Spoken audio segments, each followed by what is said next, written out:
Welcome to New Orleans Jazz National Historical Park's virtual performance series. The mission of the park is to serve the nation as a global leader in the dissemination of New Orleans jazz by enhancing and instilling a public appreciation and understanding of the origins, early history, development, and progression of this uniquely American music art form, jazz. The video begins with River Road African American Museum founder Kathy Hambrick, centered in front of the performance stage, introducing Don Vappy and the Creole Serenaders. For the performance, the band is spaced evenly across the stage with the piano on the far left and the drum set on the far right. Behind the band is a mural depicting legendary musicians from New Orleans history, along with a banner and our American flag. Sit back, relax, and enjoy the following presentation. My name is Kathy Hambrick, and I am the founder of the River Road African American Museum. This concert is being filmed in recognition of one of America's greatest jazz musicians, Joe King Oliver.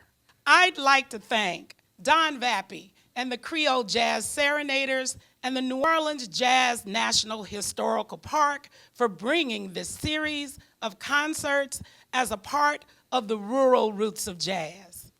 I'd like to say to the boys in the band that I know you too probably have roots upriver in sugarcane country.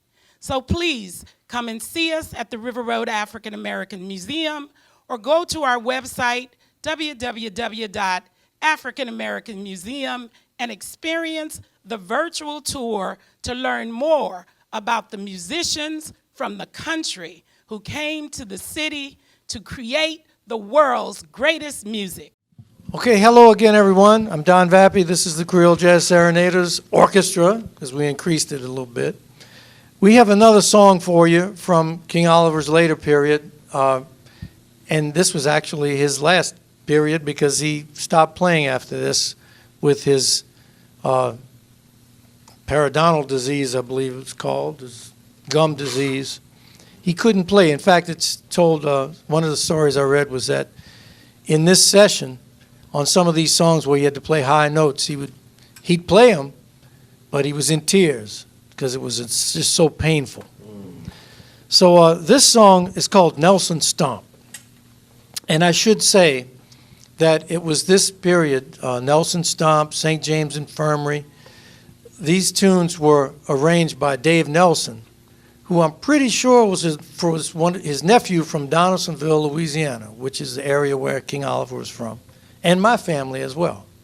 So, but he was competing with these, the new big bands. Ellington, Elmer Snowden had lost a gig. Ellington took the band, right? And Fletcher Henderson, it was the new sound, and Oliver was there. In fact, I remember working with Benny Waters, and he played with King Oliver back then, and I remember asking him, Mr. Waters, could you please tell me something about King Oliver? And he says, yeah, Joe was a great guy, always had his music, which gave me a whole nother respect for him as a band leader, businessman, the whole thing. All the different hats I'm having to wear right now. You're doing well. All right, so this one is called Nelson Stomp, and I'm sure it was Dave Nelson who probably gave it that name. So here we go, Nelson Stomp, one of my favorites, Nelson Stomp.